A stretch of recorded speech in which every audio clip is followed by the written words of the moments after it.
Chapter 277. 1. 3 battles between 4th-tier cultivators on the city wall. There was a spectacular array of items on the table. These were Chen Ping'an's spoils, and they were also his cultivation treasures. There was a high-grade snake gall pebble that Taoist nun He Jiao Liang from Divine Edict sect had returned to him back on the Kun ship. There were also some ordinary snake gall pebbles that had already lost their luster. There was the golden scholarly core that city god Shen Wen had given him in colorful Garment Nation. Apart from this, there was also a small pile of golden and silver shards sitting next to it.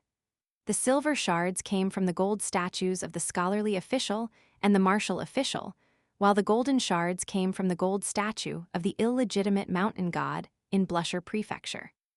There was a seal made by a heavenly master of some previous generation from Mount Longhu, and according to Shen Wen's explanation, it could only unleash its full might when paired with the 5 lightning righteous technique of the Taoist sect. However, what stuck in Chen Ping'an's mind was this: divine artifacts should only be wielded by those with virtue. There was a small mountain of copper coins, grain rain coins, lesser heat coins, and snowflake coins. There was a pile of small bamboo slips. Some of them were made from ordinary bamboo. However, the majority were made from the remaining bamboo after Wei Bo had finished constructing the bamboo house. This was bamboo from Azure Divine Mountain.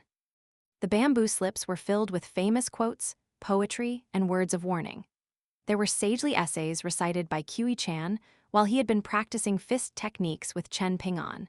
There were characters that Li Zisheng had written on the walls of the bamboo building.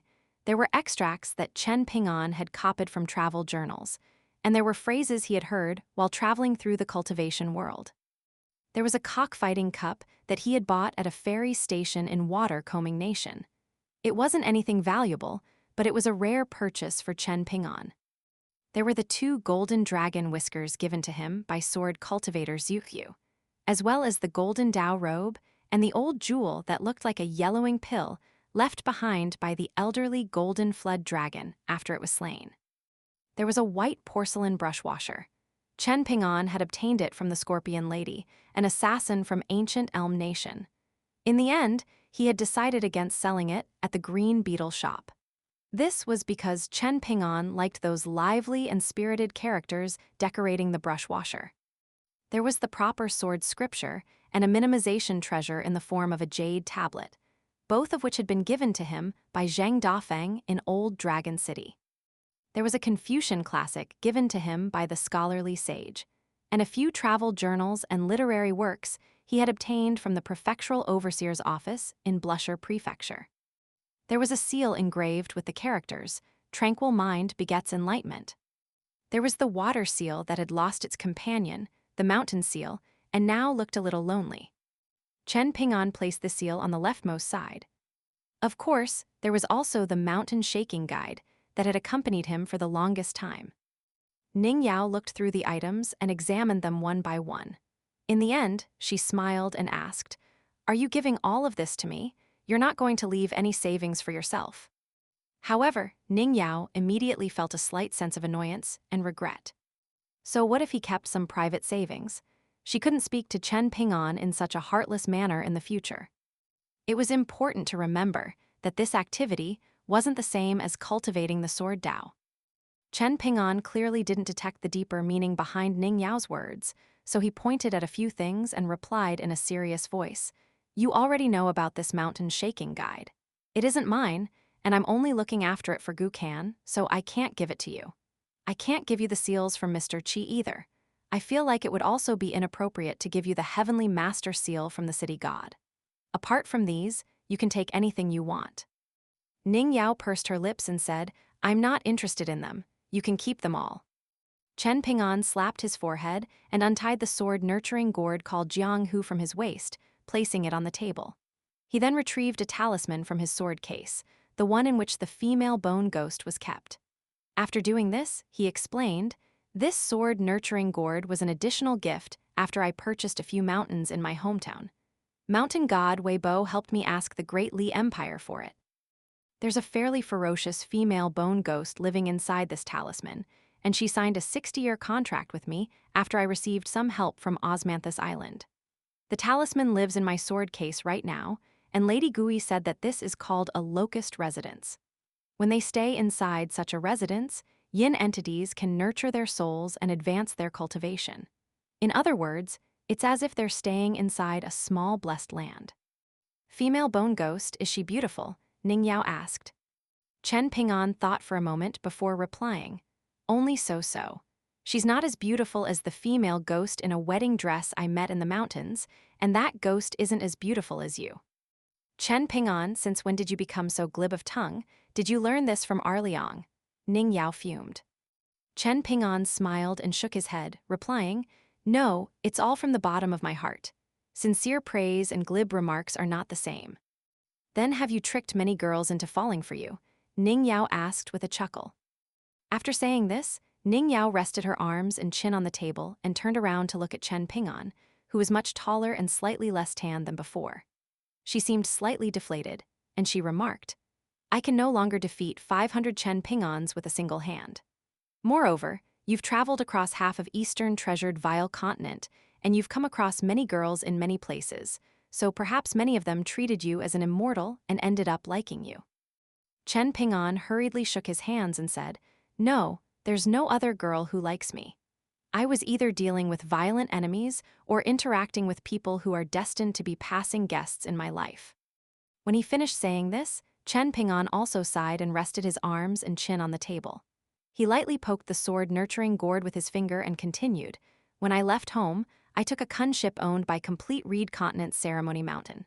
I became acquainted with a pair of twin sisters there, one called Chun Shui and one called Qiu Shi. They were around the same age as me. However, the kun ship was destroyed afterward, so I might never see them again. Chen Ping'an glanced at the unremarkable brush washer on the table. It was only an arm's length away from him. However, the twin sisters were already so far away. Ning Yao didn't suspect Chen Ping'an of falling for the twin sisters, and she instead consoled him. Death and farewells can't be avoided.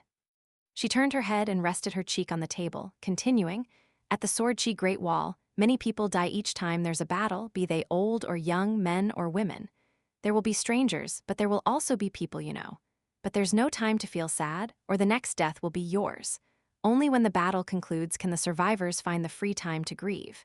Even then, people won't feel too sad. At most, they'll offer a cup of wine toward the south of the Sword Chi Great Wall. It's the same for everyone. There was a deep and profound look in Ning Yao's eyes, much like the dark and cool iron lock well in Chen Ping'an's hometown. This is just like those small matters I told you about while we were drinking forgetting Sara wine in the blessed land before. When I drink farewell wine with my friends, there will be some people who like to speak in a taunting manner when they talk about my parents. You asked me if I would get angry. Of course I would get angry. However, I don't get as angry as outsiders think. Why? Do you know? Chen Ping'an looked her in the eyes. His cheek was also resting on the table, so he could only shake his head lightly. Because those people who speak in a taunting manner will also die on the battlefield one day, Ning Yao answered. Moreover, they'll definitely die a courageous death just like their seniors and ancestors. When I think of this, I feel like I don't need to be so angry anymore. Their words are light and fluffy, and they're not even as heavy as the sword chi beside us. Perhaps there will come a day when I'll fight side by side with these people, or perhaps one of us will save the other. Or perhaps one of us will helplessly watch on as the other is killed. Chen Ping'an nodded before sitting up and shaking his head. Ning Yao, your way of thinking. Ning Yao rolled her eyes and said, I don't want to listen to your reasoning. You're not allowed to annoy me. She could refuse to listen to other people's reasoning. Whether it was her elders or ancestors in the clan, the old great sword immortal on the city wall, Liang who had seen her off at Stalactite Mountain back then, or her friends who were the same age as her, she could ignore all of these people. However, if it was Chen Ping'an, then she could only listen to his reasonings and be annoyed by him. Thus, she was better off preventing him from starting in the first place. Chen Ping'an nodded and put his cheek back on the table. Sure enough, he didn't expound the principles and reasonings that he had learned from the books with much difficulty. Ning Yao suddenly sat up and asked, Are you genuinely going to visit the Sword Chi Great Wall? Chen Ping'an also sat up, nodding and replying, The old senior who taught me fist techniques said that ascending the city wall will be beneficial for tempering the souls of martial artists. One can reap huge benefits as long as they don't die. Moreover, for some strange reason, I have the illusion that I can easily advance from the 4th tier to the 6th tier after drinking Forgetting Sorrow wine with that couple. It's as if I can easily advance if I want to. However, I naturally won't be so foolish as to advance like this. A single misstep that leads to a lacking foundation, and my entire future might be ruined. However, my intuition tells me that after drinking that fine wine from golden millet-blessed land, advancing to the 5th tier and the 6th tier will be a breeze. Ning Yao grabbed the sword nurturing gourd and casually swung it back and forth. Her lashes shuddered slightly, and she said, "Then you should thank them sincerely for giving you such a good fated opportunity." Chen Ping'an nodded and replied, "Of course. I'll see whether I can come across them again when I go to the Sword Chi Great Wall." Ning Yao thought for a moment, but she ultimately decided against saying anything. Chen Ping'an felt slightly uneasy, and he asked, "I was dragged over to the Sword Chi Great Wall by someone before, and the feeling there was far too unbearable. I'm afraid that I won't even be able to stand up properly there. That being the case, how will I ascend the city wall?" "It's not as exaggerated and terrifying as you imagine," Ning Yao explained. "The city wall has always experienced the strongest and most concentrated sword chi. If you enter from Stalactite Mountain and walk toward the city wall from there, you'll be able to advance slowly and gradually become accustomed to the environment. It will feel much less uncomfortable. The Sword Chi Great Wall is a bit similar to the heavens beyond heavens that Heavenly World faces. It's a land without Tao, and even Ascension tier sword cultivators at the 13th tier won't be forced to ascend. No one cares about our life and death, and even the Heavenly Tao doesn't care about this place. Because of this, many sword cultivators from the outside world like to come here to train and participate in the battles.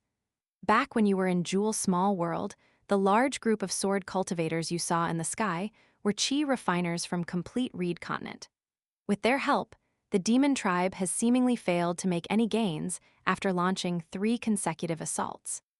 The demon tribe left tens of thousands of corpses on the city wall, and all of this became currency for us to purchase goods from transcontinental ships docked in Stalactite Mountain. However, I have a feeling that things aren't so simple. I'm sure that Grandpa Chen, the person who dragged you over to the Sword Chi Great Wall, as well as the 2 sages guarding this area, can see this more clearly than me." Ning Yao smiled and continued, "The higher one's cultivation base, the more unaccustomed one will be when they enter someone else's territory. This is especially the case for cultivators at the upper 5 tiers, and it's the same regardless of whether one is from the human race or demon tribe. This is the key reason why sages are able to enjoy the advantages of opportune time and geography in their own territories. For example, when Taoist branch master Lu Chen from Heavenly World entered Majestic World before, his highest possible cultivation base was most likely the 13th tier. This was a rule implemented by the etiquette sage very early on. The same also applies when Confucian sages from Majestic World enter Heavenly World. There is competition between the sages when it comes to the Great Tao, but this doesn't mean that the sages don't respect each other. You might not believe this, but there are also individuals in the demon tribe who deserve the respect of us sword cultivators. Of course, these individuals are still enemies whom we must fight to the death on the battlefield. By the same token, there are many great demons in the demon tribe who also respect and admire some powerful sword cultivators from the Sword Chi Great Wall. Anyone who isn't a sword cultivator will find it very difficult to stay on the Sword Chi Great Wall. For example, martial artists like you and Chi, refiners from the 100 schools of thought. These people might obtain profound fated opportunities, but it's much more likely that these people will have the foundation of their great Tao ground into ruins by the sword intent. There are 2 examples of this. There was once an abode Tier 1 sword cultivator from complete Reed Continent who came here and eventually advanced to the immortal Tier 2. However, there was also an immortal tier cultivator from circling Ascension Continent who came here and failed to find his Tao attainment catalyst. Not only that, but they fell to the nascent Tier 3 in a single breath. Arliang taught me the 18 stops chi channeling technique, Chen Ping'an suddenly said. Ning Yao faltered for a moment before saying, "He treats you quite well." Over at the Sword Qi Great Wall, only sword cultivators who have made great contributions have the right to teach this Qi channeling technique to someone else. Almost all of them teach the technique to their most prized disciple or the successor of their clan. However, don't get too ahead of yourself. Passing down the 18 stops technique is more of a ritual than anything else. In some sense, we're saying that the future generations at the Sword Qi Great Wall will always inherit and remember the sword intent of the earliest sword immortals. In reality, the 18 stops technique can't be considered a top-notch Qi channeling sword technique. The large clans in the city to the north all have genuine top-notch sword techniques. The Chen clan's sword technique can strengthen bones, the Dong clan's sword technique can cleanse marrow, the Qi clans can temper souls, the Ning clans can sharpen bonded swords, the Yao clans can nourish sword Qi, the Nalan clans can enable complementary sword Qi and sword intent, and so on. All of these sword techniques are so top-notch that they're unimaginable in the eyes of sword cultivators from Majestic World. Regardless, it's a good thing that you've learned the 18 stops technique. This will allow you to acclimatize to the environment of the Sword Qi Great Wall quicker. Chen Ping'an cracked a grin. Judging by the time, you've already been practicing this technique for almost 2 years. How many stops have you reached? Ning Yao asked casually. 15? 16? At least 12, right? After that, it will become a bit different from before. Each stop will be more difficult to reach and overcome. You didn't grow up at the Sword Qi Great Wall, so it's only natural for you to be a bit slower.